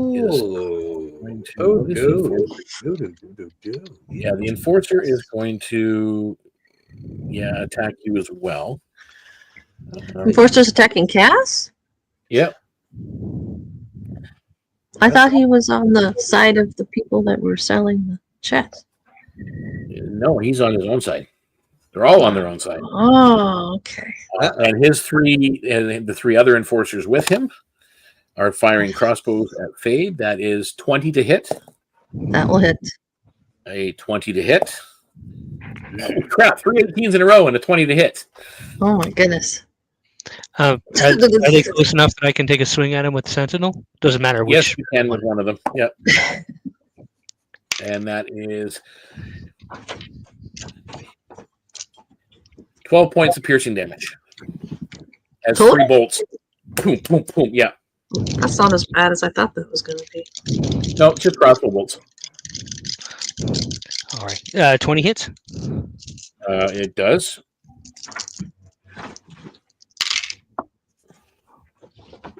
10, 16, 24. 24 damage to whichever one would have been closest. You to dropped them. You dropped them in one swing. These guys aren't very tough. Which one did he drop? The weakest of the crew. But he took out one of the Enforcers. Okay. Okay, and that is the end of the Enforcer's turn. We go back to the top of the round. At the top of the round, at this point, once again, it's an lower DC this time, but you need to make a dex check for the remaining flames.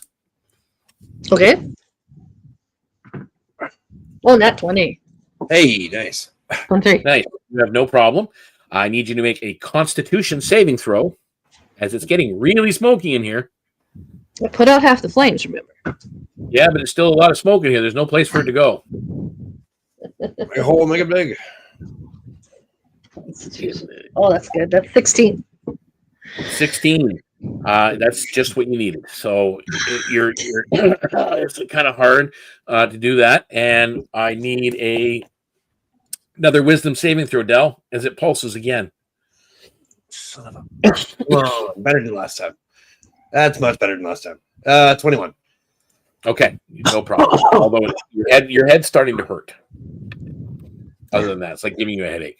I don't like that. Yeah, it is. Yeah, it's making actions towards you. So that's it for the pre-round stuff. Fade. What are you doing? Putting out the other fire. You putting out the other fire? Same thing with the water and the sheep water. Not a problem. You put out the rest of the flames. So there's no more risk of fire, but there's still tons of smoke in here. Everybody's coughing and gagging and choking and having a hard time. So with that, it'll bring us to Cass. Cass, I need you to make a Constitution saving throw. Oh yeah. Your DC is higher because you're higher up in the room. You're 24. Okay, you're fine. You're coughing a little bit, but you're fine. You don't have to dodge the flames or anything like that. But it is your action. All right, I will take another swing at the cellar fern, Captain. For a 21. 21 hits.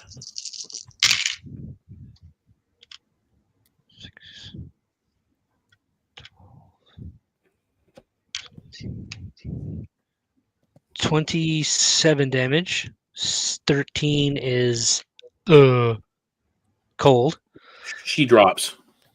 All right, and I will swing around at one of. She's got two crewmen with her. Were they swinging at me, or was it the other ones that are swinging? At they me? were trying to swing at you. Yeah, they missed you, but they tried to swing at you. And I will go after one of her crewmates. Okay. It's only a 15 armor class. Okay, I rolled 16 on the die. Okay, you hit. 3, 6, 8, 13. 21 damage. Yes. He drops. And that would be Cass's turn. Okay. Del. I'm going to cast Cure Wounds at level 2 on myself. Okay. Because I'm not doing well. Okay. That's not horrible, but it's 9 hit points back. I'm not dead yet, but close. You get 9 points back as you cast this, so you're not taking any action towards the crate. You get 11 points back as you feel another thrum from this crate. Right, I'll take it. No, I'm not going to do anything yet. I'm going to wait to open it until everybody else is around. I was going to open it now, but I don't think that's the right thing to do. Yep. So I have another there. Yeah, no, that's all I'm going to do for this turn. Okay.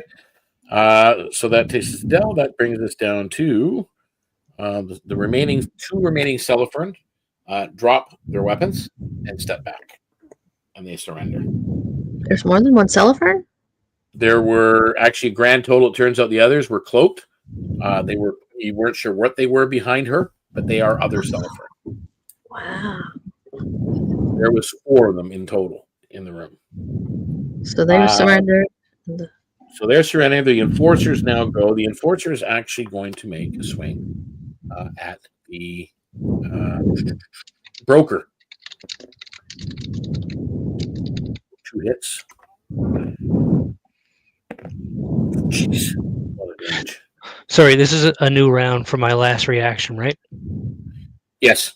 Okay. I'll take a swing at.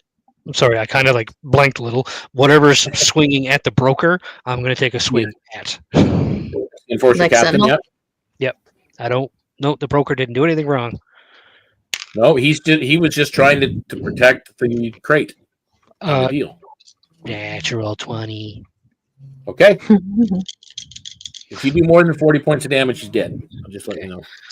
Okay. I wouldn't double the radiant damage, but I would double the damage that comes from the actual sword itself. Yep. Okay. I need to write this down on the calculator. 1 sec. 5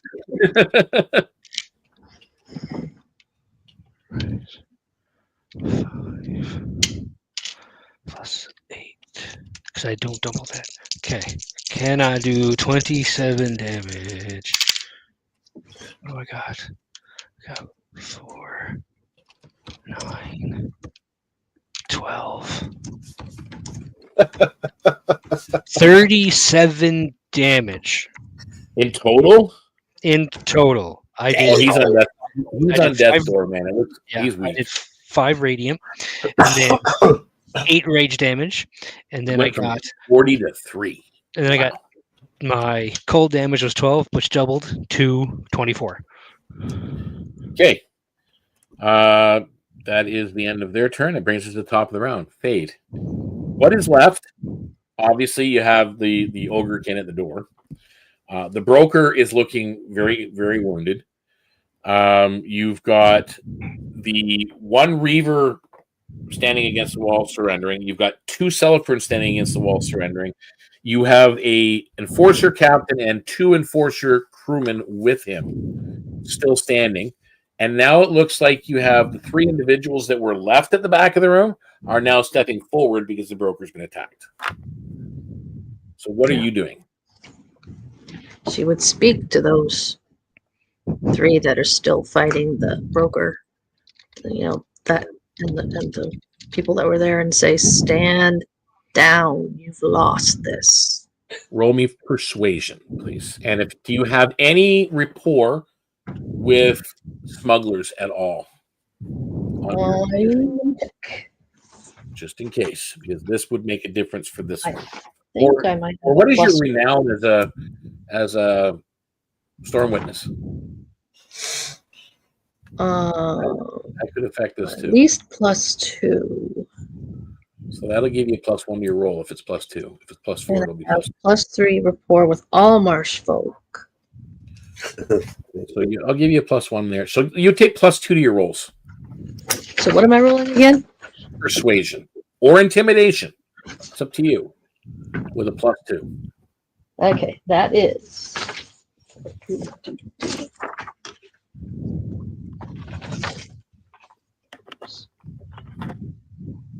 Yeah, it doesn't matter which one I do. That comes out as a 14. Is that enough?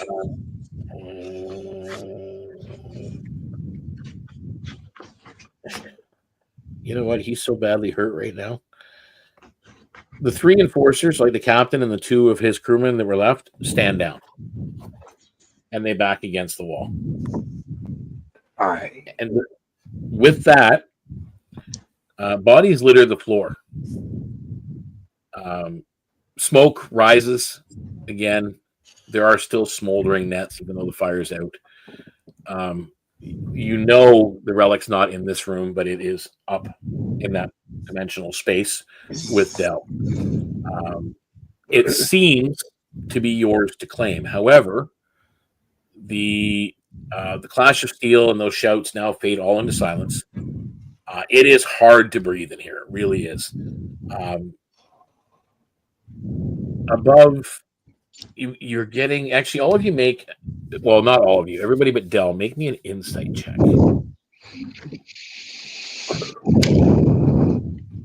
16. Okay. 14. Okay. You're being watched. You just have this feeling. Like the hair in the back of your neck feels like you're being watched from this room somewhere.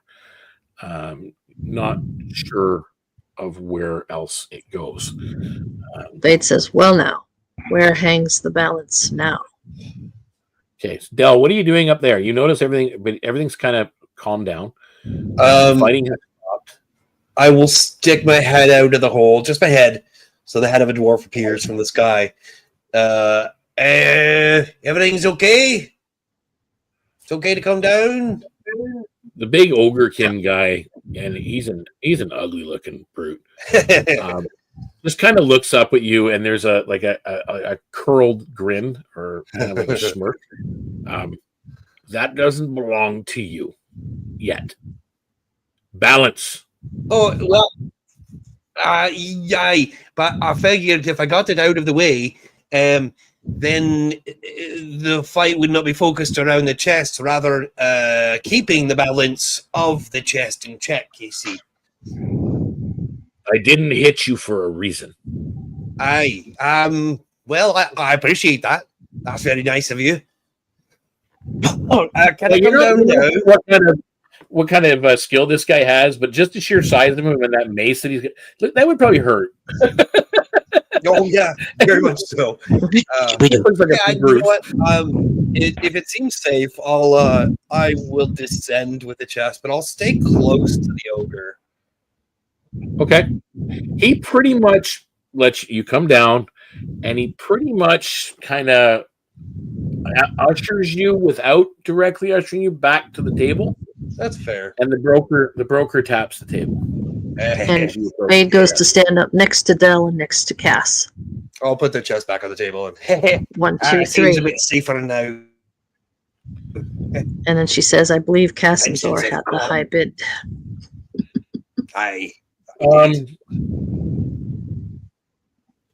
What you guys are seeing right now is this is on the table, and he looks up at you, the broker.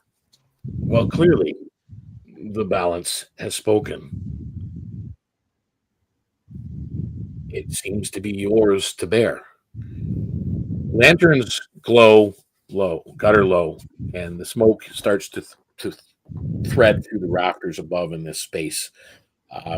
Crates do lie splintered because, again, this was a fight. This was a free-for-all with 4 factions, you and 3 others. So it was quite the mess. Tokens and ledgers float in brine puddles on the floor. Footfalls and curses fade up the slick stairs as some people are just saying how they're leaving, scattering out into the rain. It's raining outside.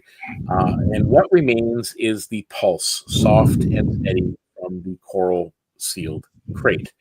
When the winds shift, the tide outside answers with a hush like held breath. You can hear the water underneath the boards of the floor.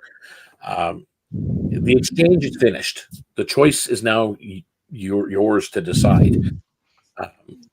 What do you do? Are you hearing the relic out of here, or trying to, or tending to your wounded, or just kind of looking more around for clues, or just vanishing into the streets? Like, what is your intent at this point? Cassanthor will look at the broker. I did not want it to come to this. I'm sorry. Are you okay? He's pretty beaten up. Like he's less than half hit points. And you're noticing now he doesn't have a weapon. I have no way to heal him. I can do a medicine check, but that wouldn't really do anything. That'll put bandages on him, basically. Yeah, I will do that. Oh, I was going to say, well, I'll tend to his wounds the best that I can, but I believe Del, you can actually roll a medicine check. Yeah, I was going to say, can I walk over and cast Cure Wounds on him? Yeah, you can do that as he's doing it. But either way, like, what did you roll, though, Cass, as you're doing it? You just want to kind of... Yeah, for sure. Natural 20. Oh, nice. So the tourniquet actually bites down. He takes a deep breath. His shaken eyes meets yours with a respect. You can write down automatically, Cassanthor, at this point, a +1 rapport with the Black Coral Exchange. You go over and you cast Healing, Del. You can add +2 rapport to Black Coral Exchange. Oop. It's only 2. It's only 5 HP. But it don't matter to him. You just use your magic to heal. So it means a lot. What about you, Fade? What is your thing? Because Fade approaches the Orcan and says, "I owe you an apology," and she kind of hops up and brushes a little soft kiss on his cheek and steps back. Okay. It's her way of saying sorry. I accidentally showed you. All right. You guys are kind of battling the wounded, making sure everybody's calm. Most of the assailants that were given up, have left. They're just like they want nothing more to do with this. Like to them, you've got one captain left alive, and it's the enforcer captain. Actually, no, you took him down. So it's the two enforcers, and you have two Cellopherne crew people, and that's it. Oh, and the one Reaver, and they're like, you know what? It's not worth it to us, and they're out. They leave. Drip echoes then too. Something moves above the netting. A brief gleam of wet leather and a soft clink of grapnels. Then the sound is gone, swallowed by surf and rain. Through a crack in the planks, you glimpse a hooded silhouette slipping out into the night air, rain coming down from the opening now. Smoke, it's making it even harder to see because now that there's actually a hole, the smoke that has been gathered here starts to funnel out. You're hearing the tide outside begin to get closer to the floors. The tide is rising. Waves slapping at pilings with urgent rhythm. The exchange wasn't just watched. It was recorded. Somebody seen something and has gone off into the night. At this point, players, are you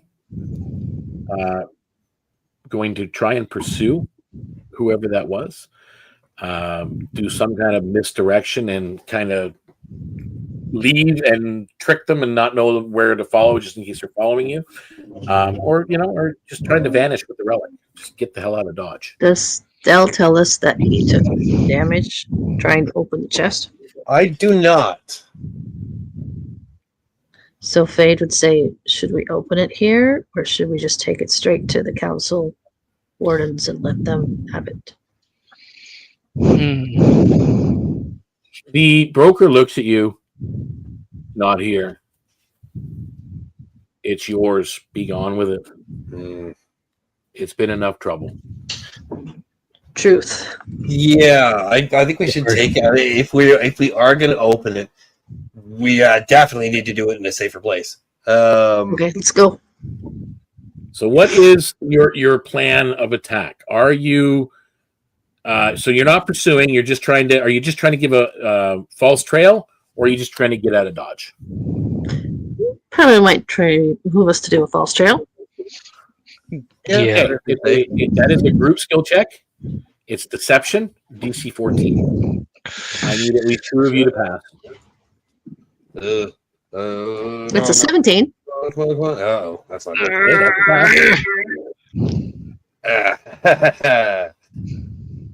What'd you get, Cass?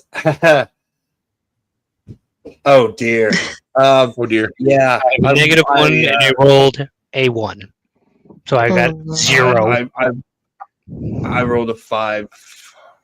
Okay. So, Cass is very boisterous and happy You guys with leave. the fight we just had. Not a problem. You guys get out of here, but you're pretty sure the careful eye has caught the ruse. yeah, that's fair. You're pretty sure. With that, I'm going to just kind of go over this here. Rain needles an alleyway that you kind of step into. And again, for those watching, when I say alleyway, this is a swamp village / town with the alleyways are plankways and causeways and rope bridges and little paths over muddied hills that attach areas. So it's different, and there's stilted buildings all over the place.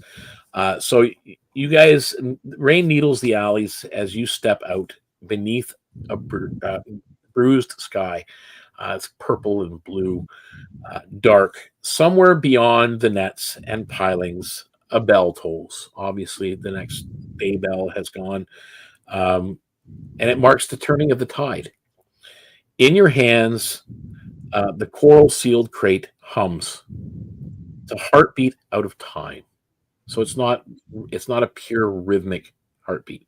It's like a thump thump, thump thump thump, thump. You know, at first you're thinking maybe there's a pattern to it, but you end up just getting lost in a variety of doing it. So down the lane, a shutter opens in one of the stilt houses, a crack. A red line of lamplight cuts through the darkness. Voices murmur. not the smugglers from behind, not the reavers, someone else listening. Then, like a breath drawn in, the relic answers. The glow threads along the crate's seams, sketching a sigil you've never seen. And every lantern on the walkway burns a shade redder. Oh dear. The exchange is over, and we end tonight's episode.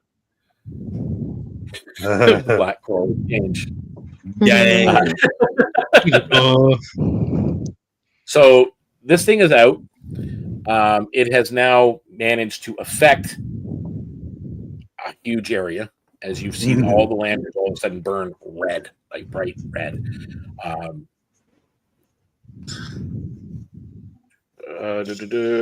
Should we give You it to start them? to see, as you're walking back towards your center of meeting, which has always been arranged. It's way out in Swamp Shade where this fellow lives, Creek. So, he's kind of the one behind a lot of what you've been doing that's out there. And you're noticing the tide when the wells come in, they bubble up, but there's a crimson tinge to everything. The coral that you see out in some of the patchways that are out there, it's blooming. You see the coral alive in this night air, that it just seems wrong and off, or perhaps right. You're not sure. You just, again, you're just getting that feeling that this is affecting more than just you. So you do make your way back. And where we'll leave it for this episode. And we will be back next episode for the finale of Loose Tides. And that is the Crimson Tide Rising, episode 4 of Loose Tides. So I really look forward to everybody joining us next week. It's going to be a lot of fun, and hopefully we'll have our 4th player back again. I did downscale that encounter, and I will do my best to do some form of grid map on the screen. Even so I can see where the enemies are in relation to where we are and such. Yeah, like even if I'm controlling it and I just where you're gonna move everything, so I can kind of get a feel for it. Yeah, that's totally fine. Yeah, to do it otherwise has been really difficult in the past. That's fair. Unless I want to start doing the whole OBS thing again, and I really don't want to do that. I mean, we don't even have to show it on the screen. Like, it's like if you want to just like post it in Discord or something like that. Like, it doesn't, we'll figure it out. Yeah, I think I could probably do it on the screen, and I can just I'll do the map like we normally used to do through Owlbear, and I'll have tokens on there, and you can say, well, I'm going to move over to here, I'm going to move over there. Just tell me. Yeah, for sure. And I'll do like a 1, 2, 3, 4, 5, 6, 7, 8, 9 down this one side, and then letters across the top or something like that. So you can say, I'm going to move to this square, something like that. You know what I mean? It's all good. Sure. But otherwise, I really appreciate. We had, I think we were up to 9 viewers at one point. We've got 7 right now, still tuning in with us. Hello, role players. Again, I'm going to put our banner across the top for a few more minutes, so that if you want, please give our link.bio//DeaconsTable. Check it out. It's got all of our socials on there. The top one is the most important.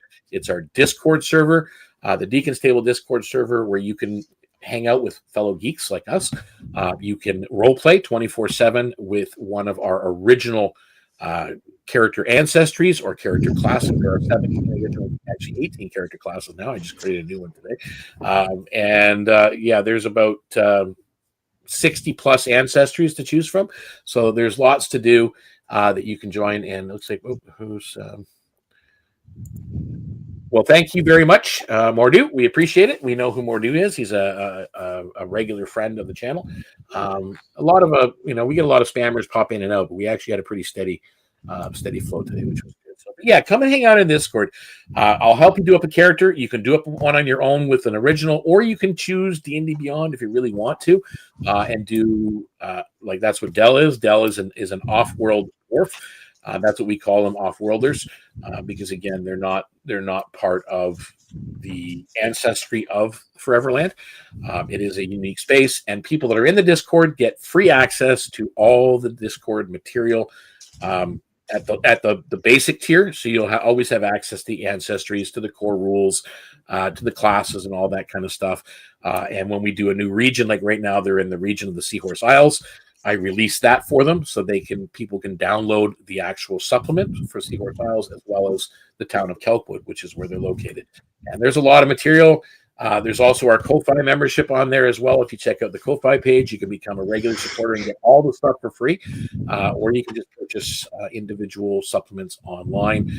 There's always new ones coming out. We've got a brand new one was just released the other day, is the Dimensional Hierarchy.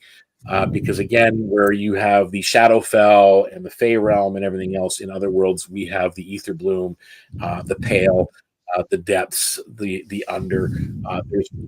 There's actually a lot. That's a big supplement coming out. That's like 140 pages. And right now, I'm at about 210 pages just doing the bestiary for that particular supplement. So there's lots of stuff available. So you guys will have lots of content. If you're a DM, lots of stuff for you. If you're a player and just curious, check it out and come hang out.